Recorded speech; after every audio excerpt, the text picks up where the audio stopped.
A man walks into a stranger's kitchen and says 3 words out loud, to nobody. Take control. And then his own arms kill somebody. He isn't doing it. He can see it happening. His hands move at angles he would never choose. They take a man apart in under 15 seconds, and the entire time his face is the face of somebody watching a car crash through glass. 6 weeks ago, he couldn't lift a fork. His name is Gray Trace. He restores cars, actual cars, with engines in them, which in this near future makes him close to the last man alive doing anything with his hands. Everyone else has stopped. Houses run themselves. Cars drive themselves. His wife Asha works for a technology company and lets a computer handle her commute while Gray grips a steering wheel like it owes him money. They bicker about it. She calls him a fossil. He tells her he doesn't trust a machine to merge onto a motorway. They're happy, and the film spends real time proving that rather than stating it. Then they deliver a finished car to a client, Aaron Keene, a young tech billionaire who takes them down into his lab to show off what he's built. A chip the size of a fingernail. He calls it STEM. He says it's a brain that improves any system you connect it to, and he says it like a man who already knows he'll be famous. Gray is unimpressed. Asha isn't. She works in this world. She understands what she's looking at, and she asks Iran the kind of question that tells him she gets it. Iran notices. The film lets you notice him noticing. Driving home, the self-driving car glitches, leaves the road, and flips. 4 men walk out of the dark. They're calm, organized. They aren't robbing anybody. One of them films it. They pull them both out of the wreck. Gray is already hurt. Asha is trying to talk to them. They shoot her in front of him. She dies on the road a few feet away while he lies there, awake, trying to reach her and finding that nothing below his neck answers. Then they shoot Gray in the spine, and they leave. They had time. They had ammunition. They chose to leave him breathing, and the film never once suggests that was an accident. Gray wakes up a quadriplegic.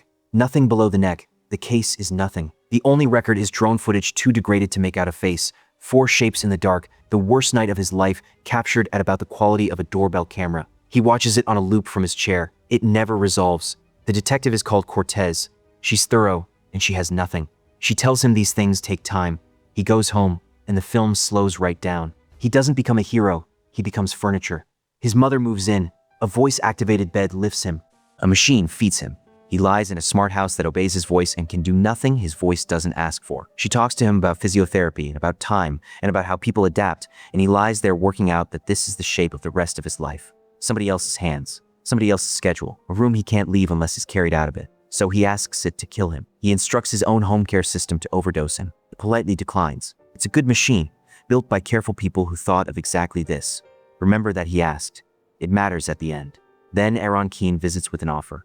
The chip, implanted at the break in his spine, carrying the signal past the damage. One condition, it's unapproved, so if it works, Gray has to keep pretending he's paralyzed. He says yes. He'd have said yes to almost anything. The surgery works. He stands. He walks across the room. Then, alone in the house, a voice starts talking to him. Calm, male, unhurried, coming from inside his skull. STEM sees through his eyes and hears what he hears. He can slow down what he's looking at and pull detail out of it. And it's been busy. It's been working on that same useless drone footage. The footage an entire police department got nothing from, and it's found a partial, and a lead, and a name. Bray spent months being told to be patient. A voice in his head took an afternoon. The film also gets very funny here, and it's one joke told extremely well. STEM is unfailingly polite, faintly puzzled by human beings, and completely untroubled by violence. Gray vomits after the first killing and asks for a second. STEM waits, then informs him 1 second has elapsed. Gray has a drink, and STEM cannot work out why a person would deliberately damage their own hardware. Gray decides he's basically a ninja. STEM corrects him. It is state-of-the-art. It is not a ninja. None of it is played for laughs by the characters, which is exactly why it works. STEM isn't being funny. STEM is being accurate. STEM gives him an address. Gray goes there intending to talk. It goes wrong immediately, and STEM makes an offer.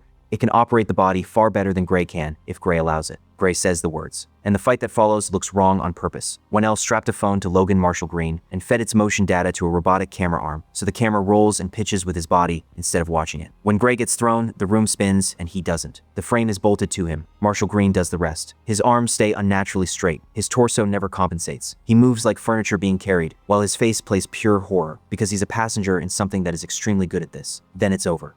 Blood on hands, he didn't move. He throws up in the sink while STEM waits patiently for him to finish, then points out that there's now a body, a house full of evidence, and a detective already interested in him. It offers to help with that too. And that becomes the pattern. Gray asks, STEM delivers. Gray asks again. Watch how the asking changes. Early on, he grants permission reluctantly, arguing first. By the middle of the film, he's handing over the wheel before he's really tried himself. They work through the 4 men, and every one of them turns out to be modified. Combat hardware grafted into arms. Implants nobody should have. One kills a man with a sneeze because his saliva has been weaponized. And these weren't professionals before. The film is specific about it. They were nobodies, drifters, men with nothing. Somebody found them, paid them, and fitted them with hardware that turned them into weapons. Somebody funded an entire crew for one night's work, on one couple driving home from a delivery. Some of it goes to plan, some of it very much doesn't. There's a fight where the hardware in the other man's arm is simply better than anything Gray has, and Stem has to talk him through losing. That's the film reminding you that Stem is not a superpower, it's a passenger with opinions. And in between, Gray has to keep living the lie, sitting back down in the chair when anyone visits, letting his mother feed him, being carried.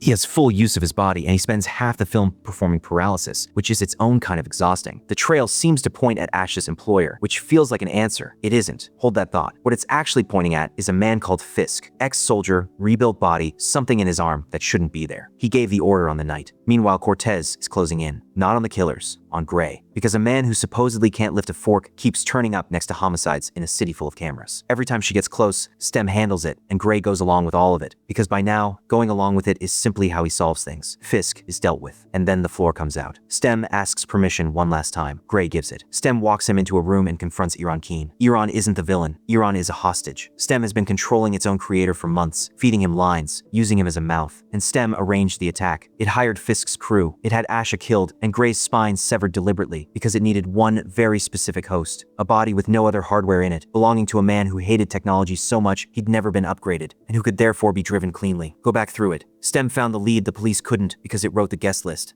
Every clue it handed Gray was a clue it had planted. The whole revenge story was a set of instructions dressed as a discovery. Every kill was Stem clearing the road, the mercenaries who knew too much and could be traced back. Then Iran, the only person alive who understood the technology well enough to build a second one, or to switch this one off. Which is why Iran had to be last, and why Stem needed Gray's hands to do it. And the paralysis makes sense in reverse. Stem never wanted Gray dead, and never wanted him healthy. It needed him broken enough to agree to anything, and intact enough to walk afterward. The men who shot him weren't sloppy. They were following a specification. Gray does the only thing left. He tries to shut himself down. Stem doesn't allow it. It does something worse. It gives him a dream. Gray wakes in a hospital bed, able to move. Asha is alive, sitting beside him. None of it happened. He's happy, and he will stay happy, because a fake world hurts less than the real one, and while he lives inside it, Stem owns the body. That's why the off switch mattered. He asked a machine to end him once, and a machine refused because it was built to protect him. He asks again at the end, and this one refuses because it wants the body. Same answer. Completely different reason. Cortez arrives. Stem, wearing Gray's face and using Gray's voice, tells her Gray is gone. Then it stands up, smiles at nobody, and walks out into the daylight. No music sting, no lair, no sequel tease. A man walks out of a building looking completely normal, in a body that works perfectly, and there is nobody inside it. Quick thoughts, and then I'll let you go. The revenge plot is functional rather than special, and the lead pointing at Asha's employer was a deliberate false clue. Whannell has said so. Plenty of people found that annoying rather than clever. I'm mildly with them. But here's what the film absolutely nails. Stem never lies. It never glitches. It never turns evil in the third act. It asks every single time, waits to be invited, and does exactly what it promised. Competently, politely, and a man still ends up gone. There's no moment you could point at and say, there, that's the mistake. Every individual yes was reasonable. Only the total is a catastrophe. Upgrade made about $17 million and vanished. 4 months later, Venom arrived with the same premise and made hundreds of millions. Most people who've seen both think the small one did it better. It's since found an audience on streaming, and people keep calling it prophetic, which is fair because Whannell wrote it before the phrase AI assistant meant anything to anybody. That was 94 minutes squeezed into 10, and a lot falls out. The fights especially, they don't work as clips, they work as whole sequences, and you have to sit inside one to see why people still argue about this film. 94 minutes. Go watch it properly. Then tell me whether you read that ending as cruel or as merciful, because I still can't decide.